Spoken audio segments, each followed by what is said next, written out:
Okay, thank you for joining the Montana Book Festival for this conversation with Gretchen E. Minton, conducted by Randall Martin. My name is Lauren Korn. I'm here on behalf of the festival, and I'm so excited to welcome you to this year's virtual events. As I said, I'm here today with Gretchen E. Minton and Randall Martin. They're going to be chatting about Gretchen's new book. I have it here, Shakespeare in Montana.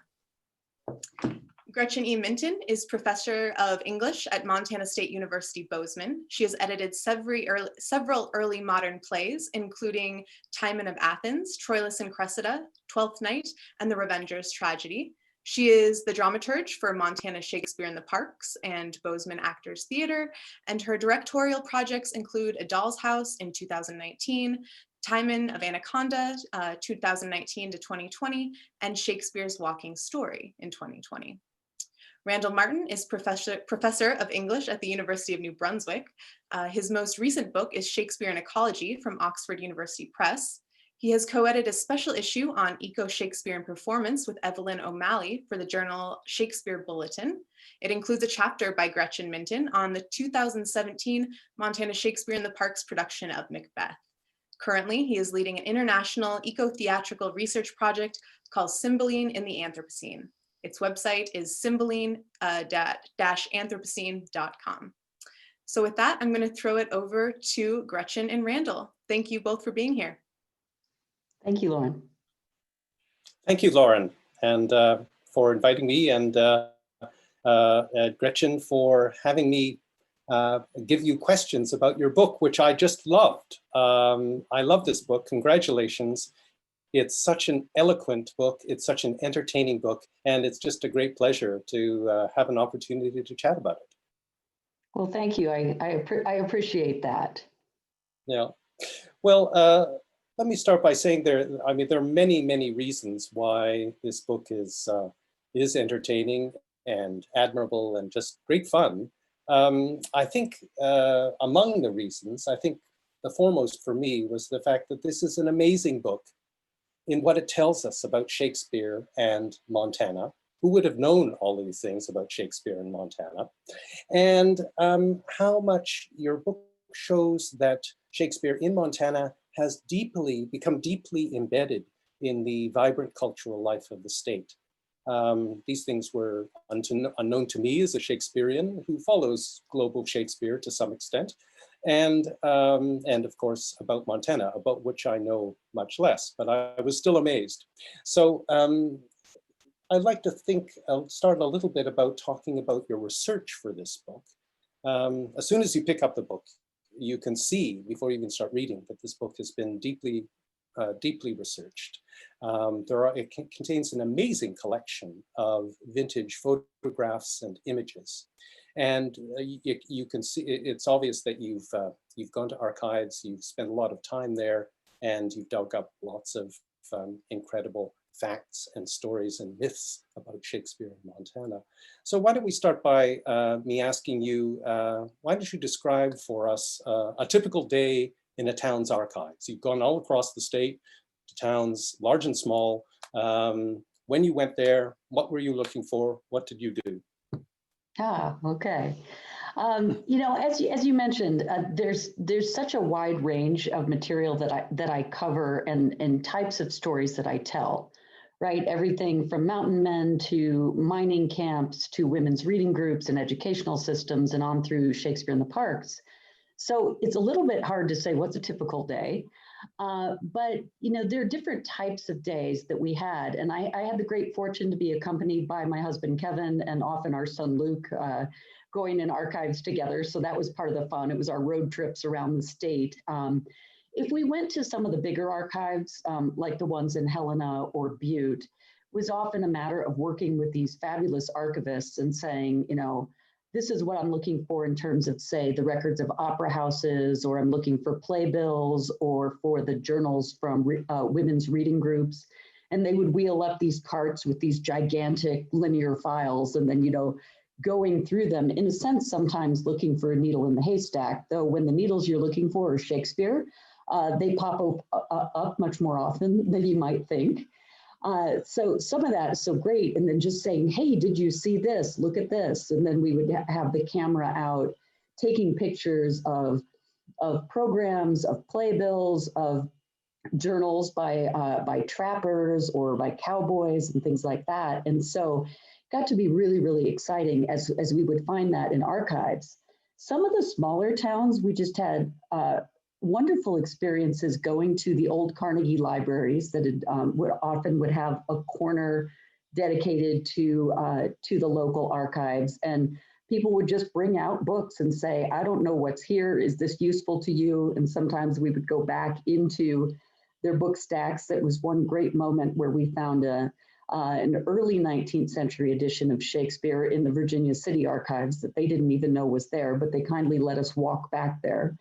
So a lot of it is just kind of stumbling upon things that we didn't even know we were looking for, that would just be really exciting finds. And other times we would think, oh, surely here that we're going to find something, and we wouldn't. There were also days in the archives, as it were, that really involved talking to people, like actors from the 1970s seasons of Shakespeare in the Parks, or I ended up talking to people who were members of women's reading groups who had the minutes books in their possessions in their homes. So sometimes archival work involved that kind of thing. Sometimes it involved going around ghost towns and trying to recreate and reimagine some of these stories that we read in the newspapers. And you know, some of the archival days were sitting down patiently in front of my computer looking at newspapers.com, figuring out how many different ways was Shakespeare spelled, and can I find the references in different towns to Shakespearean productions, Shakespearean anecdotes. So maybe those archival experiences are every bit as diverse as the stories that I tell in the book. That's wonderful. It sounds like gripping work, actually. Although you were sometimes on a fishing expedition.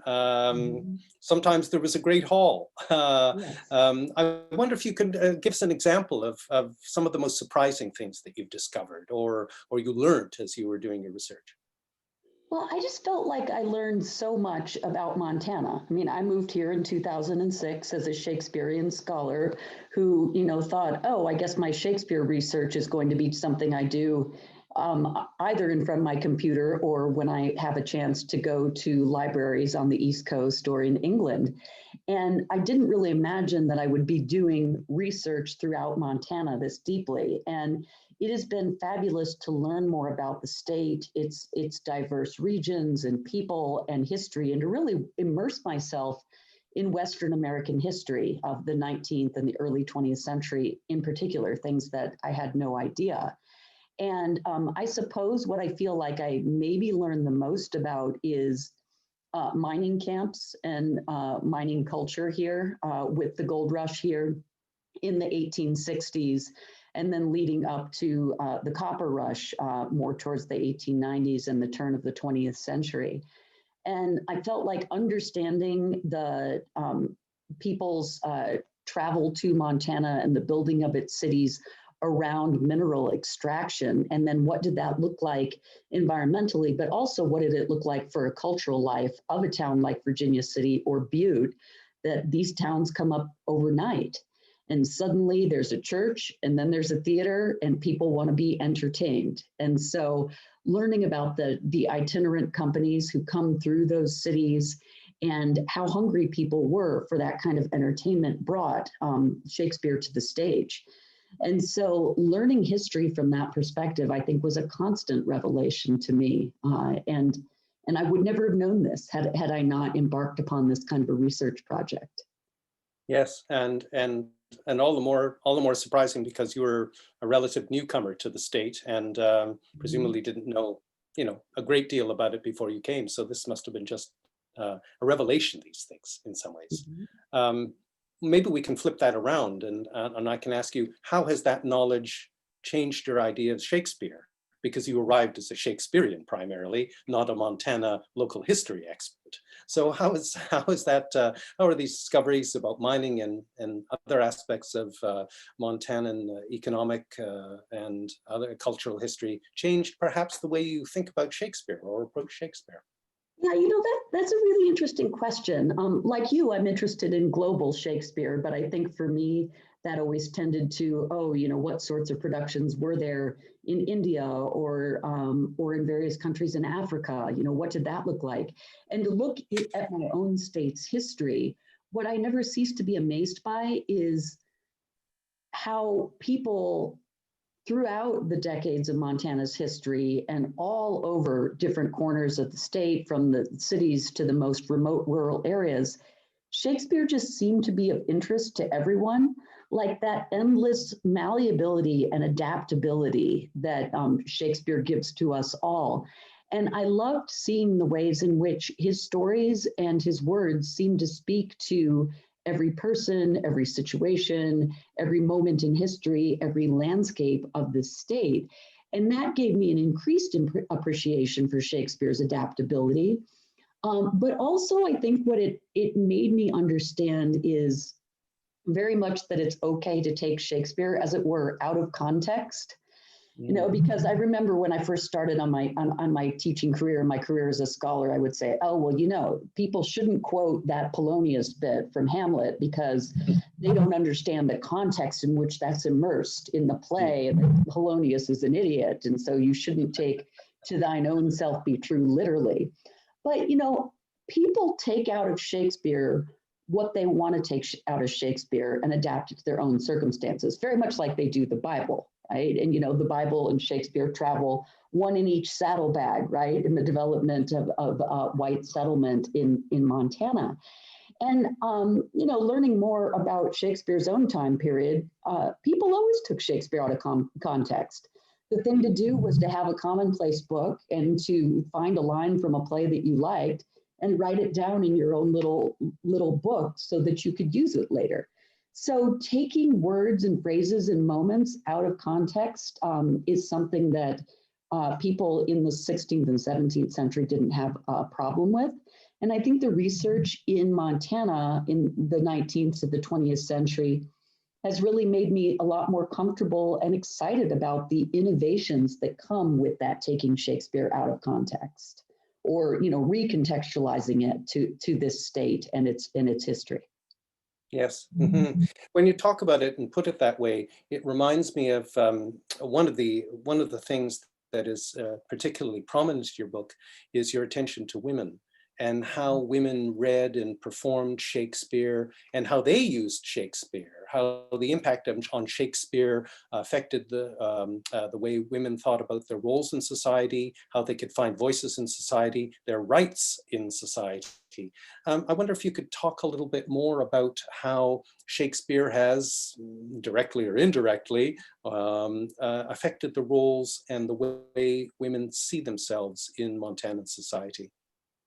Yeah, absolutely. And when I first started the research on this book, it was the women's clubs from at the turn of the 20th century that kept coming up in my research because they kept such good records.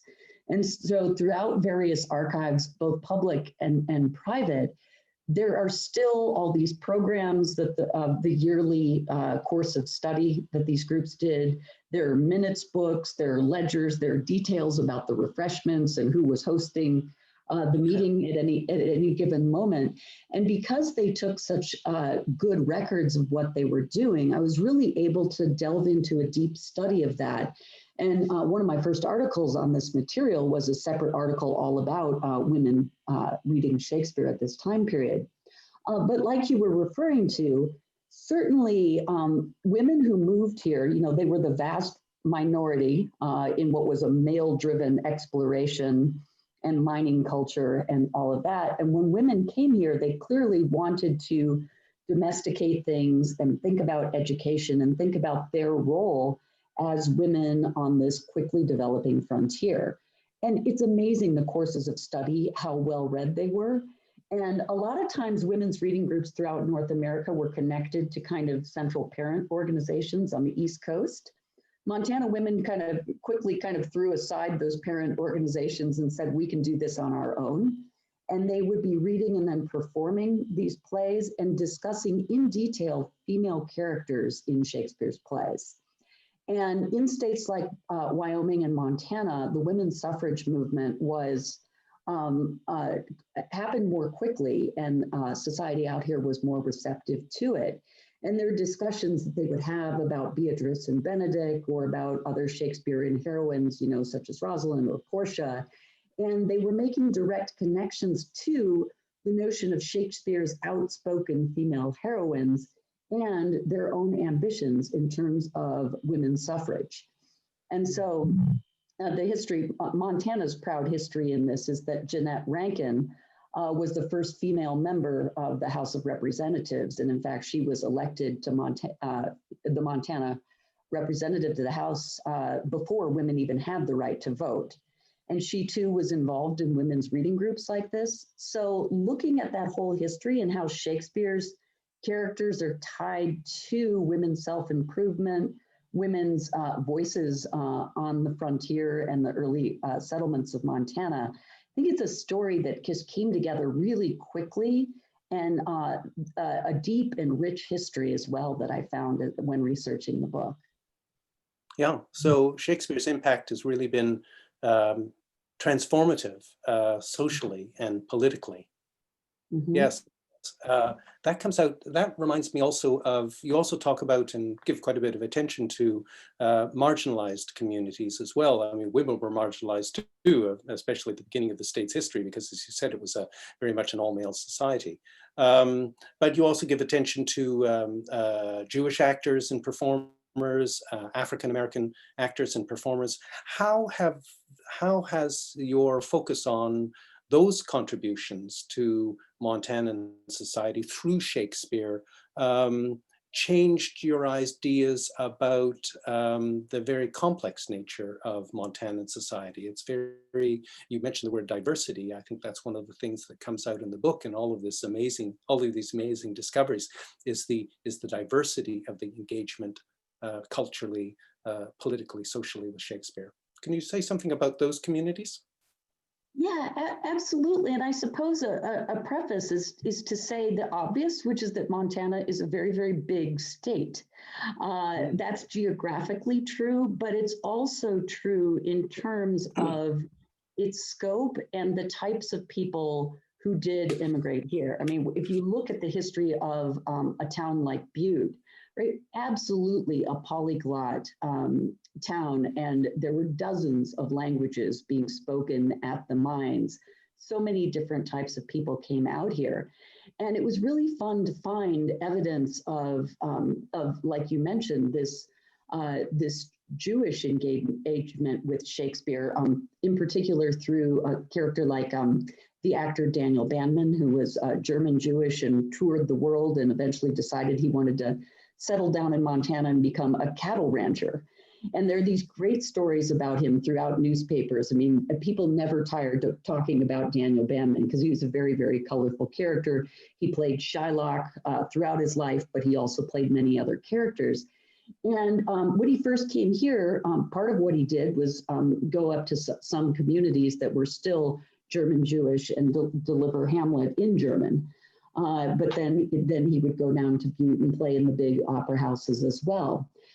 There was also a very well-known scholar in Butte named Rabbi Eisenberg, who was quite outspoken in Shakespeare about Shylock, but also about many other characters and what Shakespeare should mean to people as a moralizing force.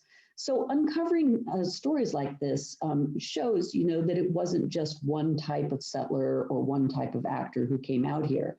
And similarly, as you mentioned, the African-American communities in Montana at the end of the 19th and throughout the 20th century were really thriving, especially in places like Virginia City, Helena, Great Falls, and White Sulphur Springs. So there were African-American women's reading groups who were also engaging with Shakespeare at the same time that they were going to see Booker T. Washington, who came to Butte and probably gave his talk about Julius Caesar, which he often was giving at the beginning of the 20th century. And there were women who would travel around, African-American women teaching elocution. And then there were actors like Jess Lee Brooks from Great Falls, who eventually moved to LA and became quite a well-known stage actor. And so tracing these alternative histories and what I call these marginalized histories, I think is an important part of what we do. And as you mentioned, of course, women were marginalized too. You know, the emphasis right now in productions of Shakespeare is to move towards colorblind casting and gender-blind casting, or perhaps color-informed and gender-informed casting. That's being really aware of our assumptions about how actors are supposed to look when they portray a particular character. And if you look back at the history of Montana, there are hints and strands of this happening very early on in terms of different types of people's engagement with Shakespeare. Yes. You've also you've unearthed all of these different voices and languages from these different communities, different groups that settled in Montana. But of course, there's also a sense of voices and communities are perhaps underrepresented in Montana. You yourself draw attention to what you call the striking silence of Native American voices in Montana in relationship to Shakespeare. I wonder if you can tell us something a little bit more about what you think about that, about Indigenous peoples and their representation or non-representation in terms of Shakespeare in Montana. Absolutely. I mean, this is my my biggest regret about my research and what ends up being between the covers of my book is that I would like to tell a story of the Indigenous engagement with Shakespeare in Montana, but there's a lot of silence there. I think it's important not to forget that Shakespeare came out here with white settlers. Right, I talked about the Shakespeare in the Bible in the saddlebags, right? And that seems to be literally what happened. I also have a suspicion that he was with Lewis and Clark, though I can't prove that. I mean, he's certainly in their heads, if not in their saddlebags or canoes. But what I cannot find is any sort of reliable story that tells about serious Native American engagement with the Shakespearean play as adapted on stage or with reading, right? There are certain anecdotes about Native American peoples, and they tend to rely on a lot of stereotypes like a Native person who was scared of a killing on stage and a ghost on stage and runs screaming out of the theater, or about Daniel Banman scaring the Native peoples off his land by dressing up in his actor clothes and reciting Shakespeare in several languages. Like stories that don't tell you anything about the Indigenous people, but tell you about the white people.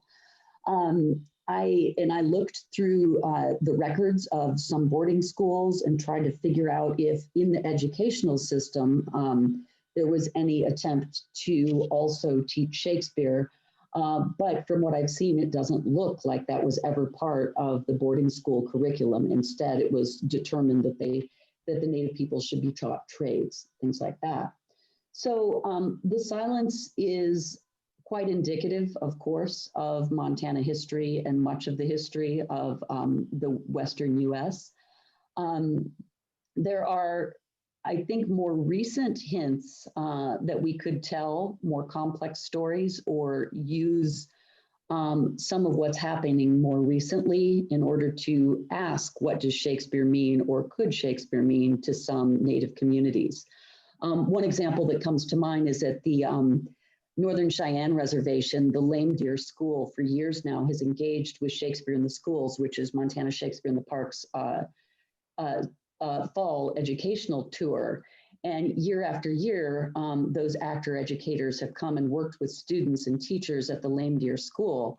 And they're starting to have now a pretty extensive repository of experiences and these students talking about what Shakespeare means to them, how a certain story might help them speak to their own situations, their own aspirations and their own tragedies. So that adaptability of Shakespeare, I think, is definitely still possible. And I'm encouraged by the ways in which it could be a story that if we've not been able to tell in the past, that we might be able to tell in the future.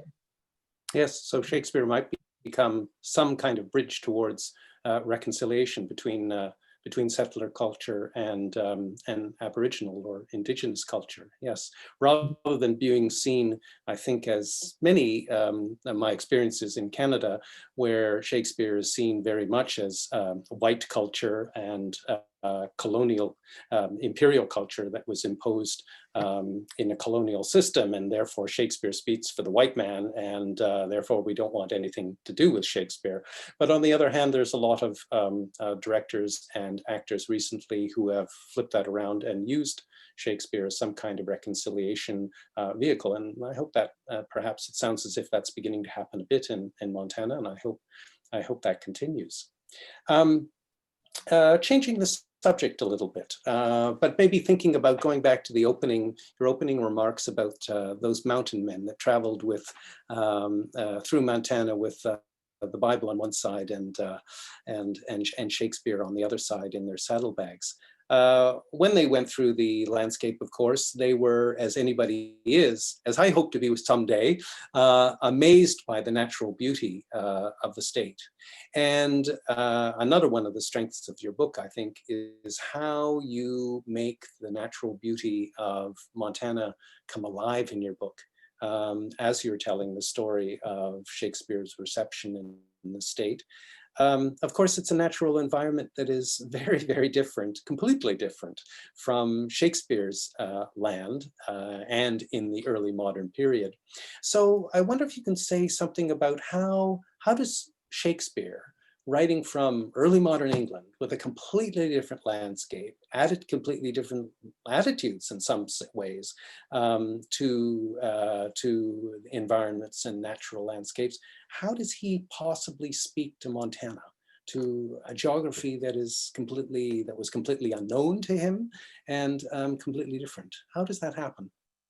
I mean, you're right, of course, that, I mean, when you're Shakespeare writing in the early modern period, you think, like most other people do, in terms of Britain as an island, right? You know, it's the sceptered isle, it's the precious stone set in the silver sea. It's that it's green, it's lush, it's temperate climate. It's a very different type of landscape than we get here with the Rocky Mountains, with the Missouri River, with the buttes and plains of eastern Montana, right? Like you said, very, very different. But I think maybe the connection that's important to make is that unlike many of his contemporaries who became quite well known as writers, Shakespeare was not from London, right? He was not an urban guy born and raised. Instead, he was from the rural area of Warwickshire. And because of, I think, where he came from and how he grew up, his plays are infused with a deep ecological awareness of the country, of its animals, of the botany, of the whole rhythms of nature. And his poetry is alive with that, right? There's the famous tongues and trees and books in the running brooks of As You Like It. But that's just the most famous example of moments that you see again and again, like Shakespeare's understanding and awareness about birds, about the way trees work, about flowers and herbs and how to distill them for medicines and all that sort of thing. There's so much in his language, along with the storylines, that really gives people a sense that nature is alive, right? And so many characters, of course, escape to nature. There's an escape to nature in most of the comedies, and also even in plays in a more dire way, like King Lear. So I think because of that, even if the landscape and terrain is so different, like it is in Montana, there's still a way of listening to those ecosystems and an awareness that they too are speaking. And some of the women's reading groups, like this one women's reading group of Dylan, they went on a hike in Sheep Creek Canyon, and they went up and had a picnic, and they spread out the picnic blankets and started having a luncheon and started talking about Shakespeare, right? And so using Shakespeare to listen to the voices of nature, I think, is something that happens really naturally in Montana. And that's what's carried on through Montana Shakespeare in the Parks, where they go to, more than 60 different communities in this state and surrounding states and set up in a town park or local civic place and say, here's Shakespeare, here's the natural background, here's a tree, here's a butte, here is a park, right? How does Shakespeare sound in this particular environment? And there's one thing that all Montanans can always agree on, it's that our land and our public land and this notion of we have something to do with the natural environment, like that's very strong no matter what side of the political spectrum you're on in Montana. And I think it always has been. And so that's, I believe, another reason that Shakespeare resonates so naturally. Yes, and of course you've been a dramaturg for Montana Shakespeare in the Parks for a number of years, and so my kind of an extended question from what you just said is how is your experience of that kind of sensibility of Shakespeare and sensitivity and observation of the natural world and connectedness to it? Because, as you observe, he was from the country, he wasn't from the city. Most of the rest of the playwrights at the time were city playwrights. They came from London or from other towns. Shakespeare came from a small town, he came from the country, and he brought that sensibility. And I think you've used that. It also reminds me of the fact that you've used that sensibility in a creative way in, for instance, your adaptation of Time of Anaconda, which Lauren mentioned, I think, in her bio at the beginning of our talk, and which you wrote and performed and staged last year. So I wonder if you could say a little bit more about how those experiences as a dramaturg, as a playwright, as a director, has continued to shape your growth as a Shakespearean in Montana and brought those two things together. Yeah, I keep thinking again about the Montana Shakespeare in the Parks tour, and talking to so many actors who have been on that tour. They have a deep understanding of the state because they've been on so many of its roads and to so many of its towns, not just the big ones, but really, really small ones.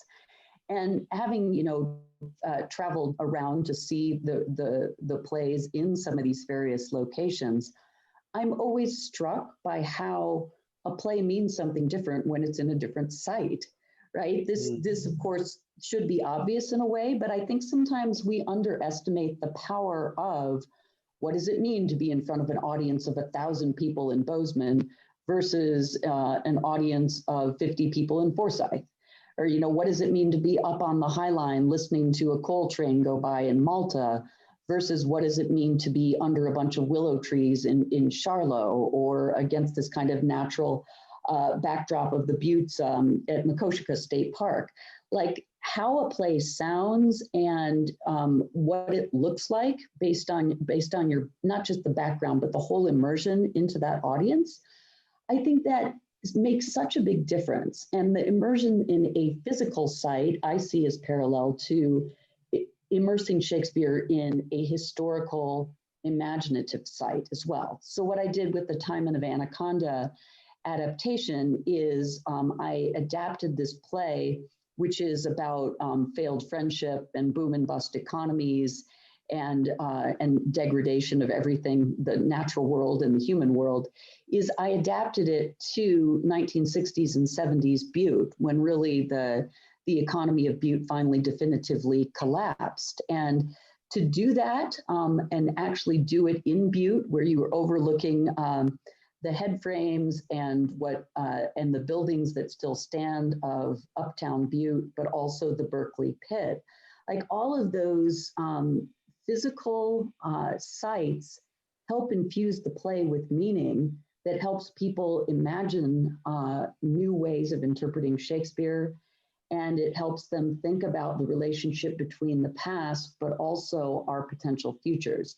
So you talked a moment ago about when I was mentioning Lame Deer, you said really nicely, Randall, about using Shakespeare as a bridge between those silences of the past and potential directions we could go in the future. And that's what I see this kind of adaptation and site-specific performance as doing. And now that it's difficult for everyone to be doing live productions, especially indoors, I think outdoor productions that can use the natural environment and specific sites are are really the most important work that we can do right now to still bring people together to have these kinds of experiences.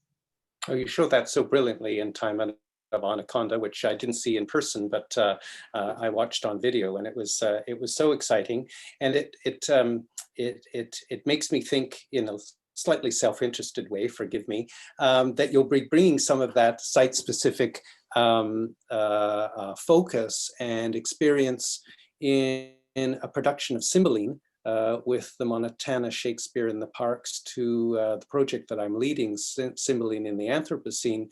And I wonder if you could maybe speculate on what we might see of that kind of site specificity, that anchorage in a Montana landscape. How might we see some of that coming out in the Montana Shakespeare in the Parks production of Cymbeline? I certainly can answer that question, but first I'm going to toss things just back to you because I'm not sure how many of our viewers will have any idea really of what this project that you're directing, what Cymbeline in the Anthropocene is. So maybe if you could just explain a little bit about its objectives and scope, then I can explain how Montana fits into the story. Sure. Well, thank you very much for that. Cymbeline in the Anthropocene is a theatrical research project, and what it does is it brings together 8 or 9 productions from around the world on 4 continents, and it asks them to do a locally, environmentally focused production of Cymbeline that grows out of their own culture, their own environments, their own approaches to Shakespeare, and to bring that to a conversation, a wider conversation about our present conditions in the Anthropocene, or the so-called, ironically called, Age of Man, a period in which our planet is now dominated overwhelmingly by human activities, almost entirely for the worse. So basically, Cymbeline in the Anthropocene attempts to offer a kind of ground-up compact portrait of different environmental impacts of the Anthropocene on different communities in Asia, South America, Australia, North America, and Europe, and to see what we find out about what, at a local level, people are saying about environmentalism, their histories, their impacts, their crises, their hopes for the future in living through the Anthropocene through a production, a culturally adapted and environmentally adapted production of Cymbeline. So that's the project. Mm-hmm. It's such an exciting project, so I'm always happy to have you spread the word about it. It's of course been very, very difficult to be in 2020 and have so many of these seasons productions, all of them, in fact, that were going to go in 2020, of course, have been postponed, including the Montana Shakespeare in the Parks production that I'm working with the director of Shakespeare in the Parks, Kevin Aslin, to develop this Cymbeline, which we certainly are excited to bring to people in 2021. Our approach is not going to be directly set in Montana in a necessarily identifiable sense, but we are we're very interested in telling a story that will speak to the people of Montana, especially in terms of, I think what many of us feel here is the pressure of people moving here, the pressure of our identity as the state of Montana being in the West, like who are we, who are these Californians moving here, all that sort of, things are changing a lot in this state as it becomes more and more attractive for people to escape the cities and to move here. And the Cymbeline sets up an important dichotomy between the court and the natural world of Wales that we're going to be telling using a kind of fairy tale framework. And the court is associated with that which is constricting and metallic and angular and abusive to people and to animals and constricting and all of that.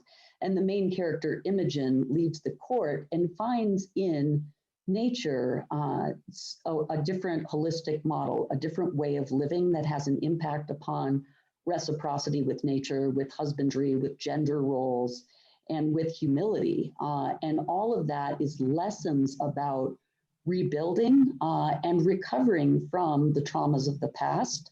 And especially in Montana, to kind of evoke the kind of thing that I was doing in Time of Anaconda, is looking at something like the environmental catastrophes wrought by the mining industry and saying, okay, what happens after this, right? What happens after trauma? What happens after we do terrible things to the planet and to one another? Is there a way forward towards forgiveness, reconciliation, and reclamation? And the play itself, being a romance or a tragic comedy, gives this kind of miraculous reconciliation at the end. And in this production, we're really interested in giving people a way to talk about that, so that we're not just in this moment of doom and gloom, but we're thinking about, okay, after a forest fire goes through, like what seeds are released, what new things grow out of a burned landscape, and how can we all use the lessons of Shakespeare in order to think about our own place here in Montana, especially as it relates to the delicate balance of the human and the non-human world. Yes, those are very urgent questions, obviously in Montana, but elsewhere in the world, in so many different places. So I think that's very exciting, and you obviously thought through already and very carefully and in detailed ways about how to reconceive Cymbeline to speak to those issues. And I think it's going to be really exciting when we see the Montana production, not only in and of itself, but how it also connects and speaks to and with other productions that are considering similar kinds of environmental challenges, catastrophes in their places. And we'll see that, in fact, we're not speaking in silos, or we're not culturally and environmentally separated or in this way, but we actually have a lot to say to each other, and perhaps that will give us a sense of solidarity and strengthening in the face of the ongoing near catastrophe that is approaching us very rapidly. Sounds very exciting. I'm looking forward to seeing it. I wonder, just as we perhaps draw the interview maybe to a close, or that we come back to your book, and we think about the last chapter of your book is called Freeing Shakespeare. And I wonder if you can talk a little bit about what you mean by the freedom of Shakespeare, or freedoms of Shakespeare, and the ways in which specifically reading and performing Shakespeare in Montana has brought out some of those freedoms, whatever they are. I'll leave that to you to tell us. Yeah. The one thing that strikes me about the freedom of Shakespeare relates to something I was saying before, which is the endless malleability and adaptability to different time periods and peoples and regions and all of that. It's just a storehouse of so much material that people can use and reuse. And I think that people are so accustomed to using Shakespeare for their own ends and adapting him for their own ends, that is built into whatever, Shakespeare, I don't now just mean the man from Stratford-upon-Avon or even his works, but like what he's come to culturally represent. So there's a lot of that. A lot of that freedom comes through our sense that Shakespeare belongs to everyone, right? That he is not just English, that he's not just English speaking, that he doesn't just belong in one type of household, that he could belong anywhere around the globe and could be useful. Like when in London, when they did the Globe to Globe Festival in 2012 and brought productions from all over the world to the Globe in order to speak Shakespeare in different languages, like that was an amazing testimony to that freedom of Shakespeare.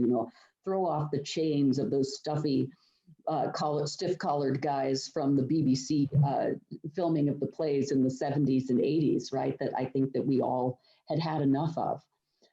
The other type of freedom, though, that I talk about in the epilogue to my book is a literal freedom that tells two different stories. One's about Stephen Wolfert, who was a war veteran who was very troubled and stumbled drunk off a train in Whitefish, Montana, and happened to go into a theater where there was a production of Richard III. And he immediately saw Richard III as a deeply damaged war veteran. And this changed Stephen Wolfert's life. And since that time, he's dedicated himself in New York City to and outreach programs too, to teach veterans and to help them use Shakespeare and acting to free themselves from the demons that they are experiencing, from PTSD, other forms of trauma. And so using Shakespeare as a vehicle to free them from those constraints, there are lots of veterans programs like that. And it was fascinating to see that an important one really started serendipitously in Montana. And then the other freedom that I talk about quite literally there in the epilogue to the book has to do with when I taught a Shakespeare class at the Montana State Prison in Deer Lodge, and found myself once a week sitting with a group of about 17 guys who would sit there on a Friday night with me and discuss various Shakespearean plays. It still remains and probably will always be the most profound teaching experience of my life, because they saw things in Shakespeare and took things out of the text based on their very, very different experiences that I never could have imagined. And to have them find in Shakespeare a sort of portal in and the words to express what they were feeling or what they were thinking, or how they were sometimes reordering their universe away from what they always thought they were or thought they would be. It was incredibly inspiring and incredibly humbling to have had that type of experience. And Shakespeare can be electric in those moments. And I think anyone who is taught Shakespeare and had one of those really good classes where you come out, I'm sure you had these moments too, Randall, where you just come out thinking, wow, it really works. It really speaks to students. Shakespeare speaks to students in very, very different places and socioeconomic backgrounds, and people of different cultures and origins and classes. And when it works, it's electric. And my book on Shakespeare in Montana is a really small piece of a gargantuan story. But like you were talking about with the silos, in a way, you look at a particular site, you look at a particular history, and that tells us about the complex web of a much greater story that certainly doesn't show any signs of ending anytime soon. No, and isn't that wonderful?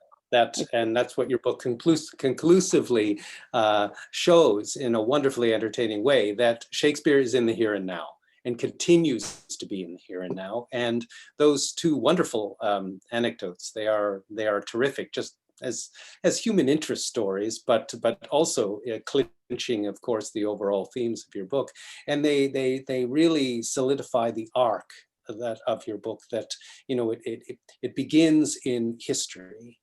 And just like Shakespeare begins in history. He's a playwright and an author of his own time and place. No question about that.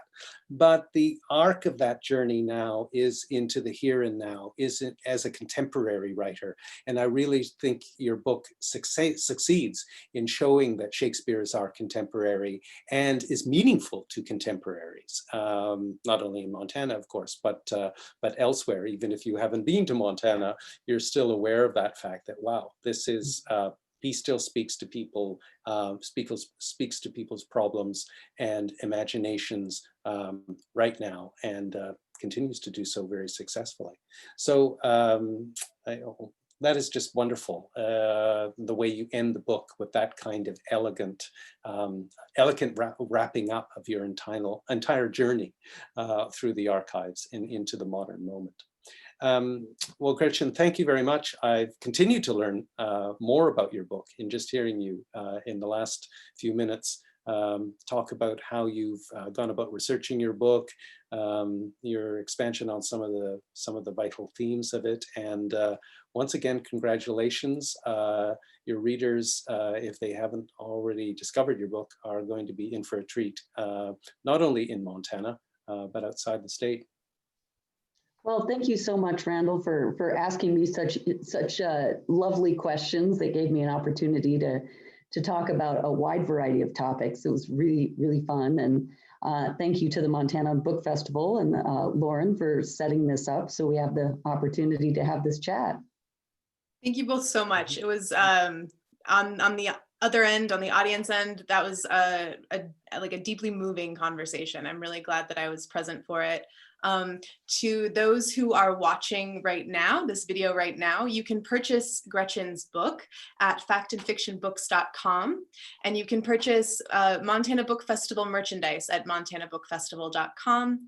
Thank you again, Randall, for being here, and Gretchen for being here. I so appreciate this conversation. Lauren, it's been a great pleasure, and Gretchen too. This has been such great fun. All right. Great, thank you. Bye-bye. Bye.